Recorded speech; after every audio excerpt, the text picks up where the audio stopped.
Good morning! Ngayon, ano bang gagawin natin? Ito, sinira ko yung yung kisame. Kita nyo yan? What? Wasak na wasak yung kisame. Kasi wala na. May mga butas kasi, may mga tulo. Kailangan kong ayusin. Ayan.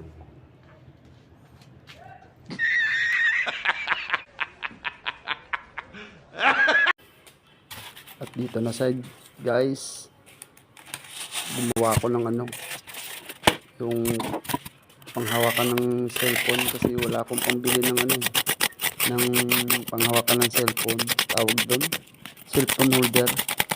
Kaya nag-DIY muna lang ako. Wala pa kasi pambili. Kasi bili ko na lang ng asawa, ng pamilya ko. Yan, patapos na. Okay na. Yan. Lalagyan natin ng pangtapal.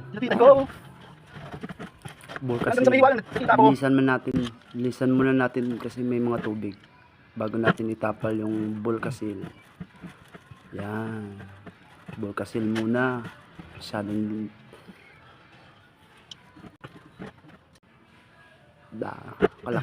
kalaki siguro ng butas. Tapos ng bulkasil, nansag na naman para doble. Hindi talaga magtutulo na yan. May bulkasil na, may nansag pa. O, di ba? Nasigurado tayong hindi natutulo yan. Tcharan! Ano yung finish. Tsaka sa taas, tinapalan ko na rin ng dito na lang sa